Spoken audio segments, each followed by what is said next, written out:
নমস্কার, আপনাদের সঙ্গে আমি অর্পিতা। শুরু করছি পলিটিক্স। বাংলার মুখ্যমন্ত্রী থাকাকালীন প্রয়াত জ্যোতি বসু প্রায় সংবাদ মাধ্যমকে আক্রমণ করে বলতেন, এরা শুধু তিলকে তাল করে না, তিল না থাকলেও তাল করে ফেলে।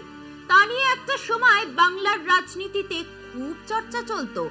প্রধানমন্ত্রী নরেন্দ্র মোদী সেই তিলকে তাল করা ছাড়িয়ে কল্পনার জগতে কত দূর পর্যন্ত বিচরণ করতে পারেন তার বহু উদাহরণ আমরা আগেও পেয়েছি।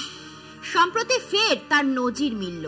রাজস্থান এবং উত্তরপ্রদেশের একাধিক নির্বাচনী সভায় মোদী বলেছেন, কংগ্রেস তাদের নির্বাচনী ইস্তেহারে বলেছে তারা ক্ষমতা এলে মহিলাদের গলার মঙ্গলসূত্র খুলে নেবে, আদিবাসীদের সম্পত্তি কেড়ে কংগ্রেসের ভোট ব্যাংকে বিলিয়ে দেবে।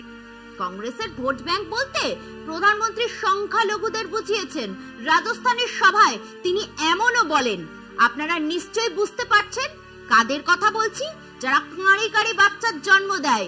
কংগ্রেস অবশ্য জোর গলায় মোদীর বক্তব্যের প্রতিবাদ করেছে। কংগ্রেস নেতৃত্বের দাবি, তাঁদের ইস্তেহারে এমন কোনো কথাই নেই। দলের জাতীয় সভাপতি মল্লিকার্জুন খার্গে এই নিয়ে কথা বলার জন্য প্রধানমন্ত্রীর সময় চেয়েছেন। শুক্রবার প্রধানমন্ত্রীর নির্বাচনী সভা ছিল মালদহে। সেখানে তিনি গল্পের গুরুকে একেবারে গাছে তুলে দিয়েছেন। তিল তাল কিছুরই তাল জ্ঞান রাখেননি মোদী। সাধে কি বিরোধী নেতা নেত্রীরা প্রধানমন্ত্রীকে জুমলাবাজ মোদী বলেন? আজ মালদহের সভায় কি বললেন মোদী? তিনি বলেন, ইন্ডি জোট ক্ষমতায় এলে এক ভয়ঙ্কর আইন আনবে, তাতে মহিলাদের মঙ্গলসূত্র, আদিবাসীদের গয়না সম্পত্তি সব কেড়ে নেওয়া হবে। তারপর সেই সব সম্পত্তি কংগ্রেসের ভোট ব্যাংকের কাছে বিলিয়ে দেওয়া হবে। এখানেই থেমে থাকেননি মাননীয় প্রধানমন্ত্রী। তিনি বলেন, কংগ্রেসের শাহজাদা বিদেশ থেকে একটি এক্স-রে মেশিন নিয়ে এসেছেন। সেই মেশিন দিয়ে সবাইকে পরীক্ষা করে সম্পত্তির হিসেব নেওয়া হবে। আসুন একবার শুনে নি প্রধানমন্ত্রী সেই অনৃত ভাষণ। इंडी गठबंधन वाले महिलाओं, आदिवासियों और गरीबों के खिलाफ एक खतरनाक कानून बनाकर लेकर आने चाहते हैं। इस कानून में महिलाओं का मंगलसूत्र, आदिवासी महिलाओं के गहने, हर किसी की प्रॉपर्टी जांच कराने का ये कांग्रेस वालों ने ऐलान किया है। इसके लिए कांग्रेस के शहजादे विदेश से आई एक्स-रे मशीन लाए हैं। वो पूरे देश में सबका एक्स-रे कर देंगे।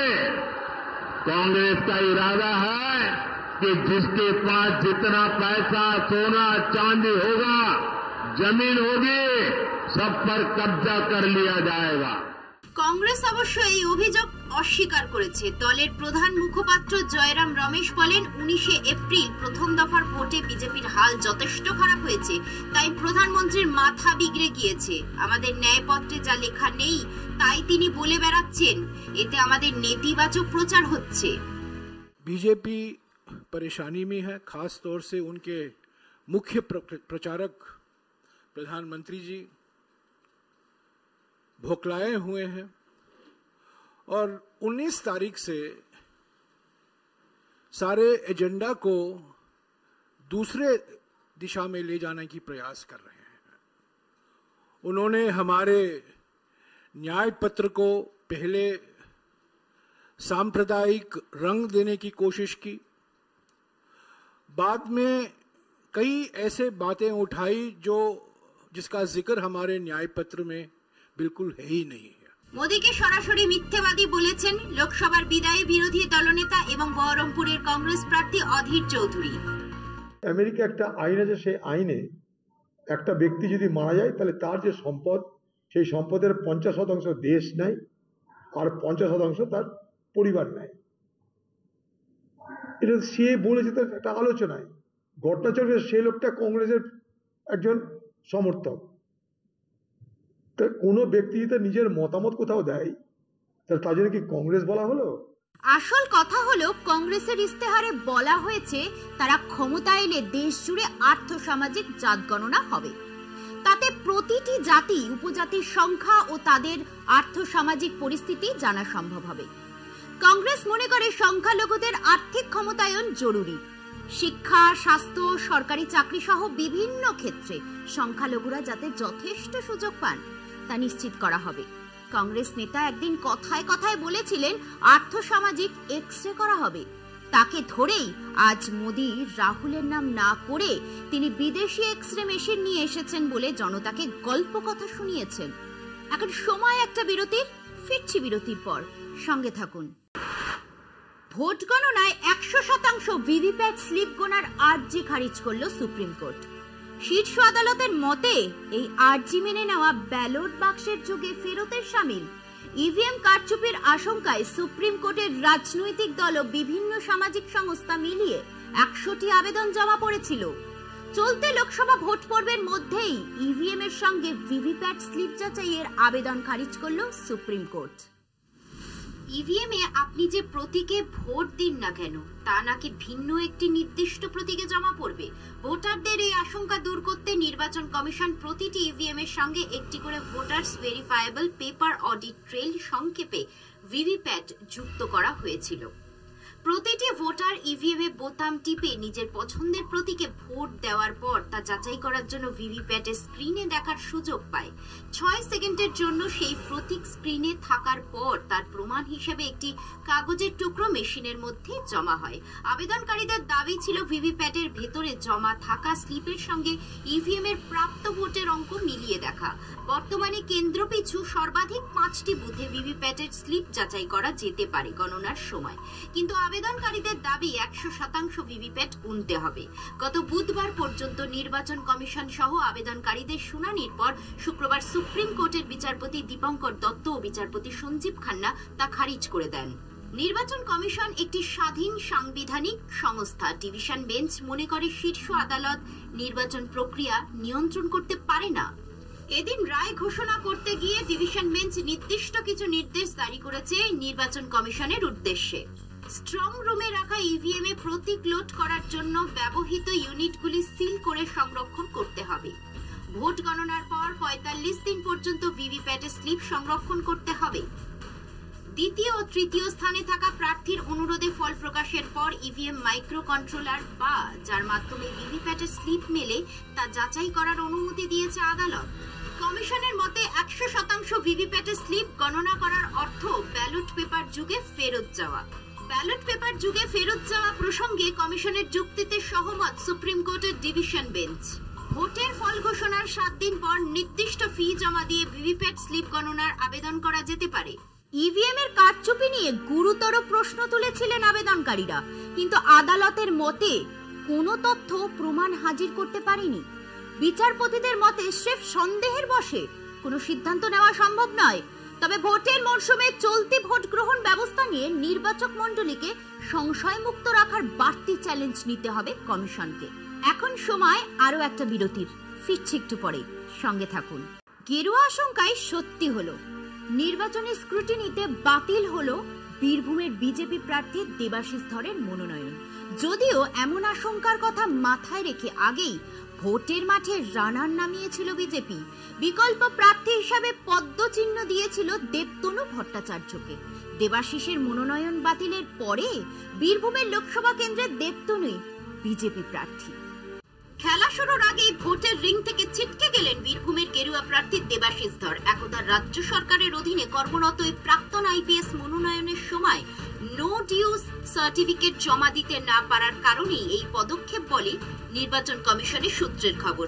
তেমনটাই জানিয়েছেন দেবাশিসও। সার্টিফিকেট যেটা কি বলে ওনারা ইসিআই থেকে ক্লারিফিকেশন নিয়েছিলেন, ওটা মানে ইয়ের জন্য ওটা টেকনিক্যাল ডিফেক্ট হিসাবে ধরছেন, ফলে ওটাও নাকি মানে এই মুহূর্তে অ্যাকসেপ্ট করা যাচ্ছে না। বিজেপি নেতা শ্রমিক ভট্টাচার্য অবশ্য এই সংক্রান্ত সুপ্রিম কোর্টের রায়কে উদাহরণ করে দেবাশিস ধরই ভোটে লড়বেন বলে দাবি করেছেন। 9 এপ্রিল 2024 সর্বশেষ নির্দেশ এই সম্পর্কিত, সেখানে ক্যাটেগরিক্যালি বলে দেওয়া আছে নো ডিউ সার্টিফিকেট উপর ভিত্তি করে কারণ মনোনয়ন বাতিল করা যায় না। আমি আশা করব মহামান্য হাইকোর্ট এই নির্দেশই বহাল রাখবেন এবং দেবাশিস ধরই নির্বাচনে বীরভূম কেন্দ্র থেকে প্রতিদ্বন্দ্বিতা করে দিল্লি যাবে। যদিও দেবাশিসের মনোনয়ন নিয়ে দলের অন্দরে টানাপোড়েন চলছিল বেশ কয়েকদিন ধরে। ভোটে লড়ার ক্ষেত্রে আবশ্যিক নো ডিউ সার্টিফিকেট। দেবাশিসকে রাজ্য দেবে না ধরে নিয়েই শেষ বেলায় বীরভূম লোকসভা কেন্দ্রের দীর্ঘদিনের কর্মী দেবতনু ভট্টাচার্যকে মনোনয়ন জমা দেওয়ার অনুমতি দেয় বিজেপি। সেই মতো বৃহস্পতিবার তিনি মনোনয়ন জমা দেন এবং শুক্রবার দেবাশিসের মনোনয়ন ত্রুটিযুক্ত বলে জানিয়ে দেয় কমিশন। কমিশনের এদিনের সিদ্ধান্তের পরেই হাইকোর্টে দ্রুত শুনানির আবেদন করে মামলা করেন বীরভূমের গেরুয়া প্রার্থী, কিন্তু সেই আর্জি মান্যতা না পাওয়ায় শীর্ষ আদালতে যাওয়ার সিদ্ধান্ত নিয়েছে বিজেপি। প্রশ্ন উঠেছে, আদালত যদি দেবাশিসের পক্ষের রায় দেয় সেক্ষেত্রে ভোটের লড়াই থেকে সরে দাঁড়াবেন, জানিয়েছেন দেবতনু। হাইকোর্টের রায় যদি অন্যরকম আসে, পার্টি সিদ্ধান্ত নেবে, পার্টি যাকে ক্যান্ডিডেট হিসেবে সামনে রাখবে উনি ক্যান্ডিডেট হবেন, আমাকে বললে আমি প্রত্যাহার করে নেব। পার্টির সিদ্ধান্ত এখানে শেষ কথা। পার্টি যা বলবে, পার্টির সৈনিক হিসেবে আমি সেটাই করব। সরকারি চাকরি করাকালীন বহু ক্ষেত্রে সরকারের ঘরে কর্মীদের দেনা পাওনা থাকে, সেই সব থেকে মুক্ত হওয়ার সার্টিফিকেট দেয় রাজ্য বা কেন্দ্র। সেই নথি কমিশনের কাছে জমা দিতে না পারার কারণেই খারিজ হয় দেবাশিসের মনোনয়ন, এবং এরকমটা যে হতে চলেছে তার আঁচ মেলে মঙ্গলবার বীরভূমে মমতা বন্দ্যোপাধ্যায়ের ভাষণে। শীতলকুচির ঘটনা মনে আছে? 4 জনকে গুলি করে মেরেছিল, 5 জনকে, 4 জন সংখ্যালঘু আর 1 জন রাজবংশী ভাই।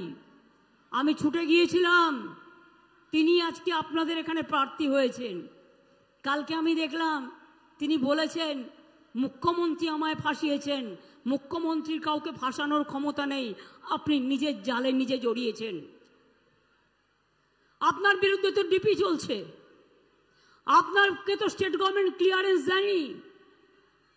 আপনি বিজেপি করছেন, করুন, ভালো কথা, ভালো করে করুন, কিন্তু মনে রাখবেন যে কথাগুলো আপনি বলছেন, আমি আপনার বিরুদ্ধে কথা এখানে বলতাম না যদি কালকে আপনি এই বিবৃতিটা না দিতেন। আমি ফাঁসালে তো ভালো করে ফাঁসাতে পারতাম, কিন্তু আমি এসব করি না। তার কারণ আমি যেটা করি সেটা মানুষের কাজ করি। ভোটের মাঠ থেকে ছিটকে যাওয়ায় দেবাশিসের প্রতি হালকা সুরে সমবেদনা জানানোর পাশাপাশি মৃদু কটাক্ষ করতে অবশ্য ছাড়েননি বীরভূমের তৃণমূল প্রার্থী শতাব্দী রায়।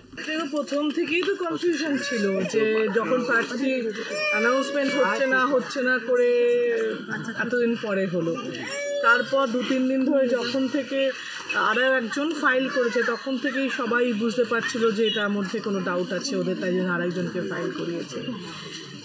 তারপরেও আমার ধারণা যে উনি, আমি বিরোধী হলেও আমার খারাপ লাগছে, কারণ একটা মানুষ যখন প্রার্থী হয় তার একটা মেন্টাল প্রিপারেশন থাকে, সে লড়বে, জিতবে না জেনেও লড়বে, কিন্তু লড়ারও একটা তো সেটআপ থাকে।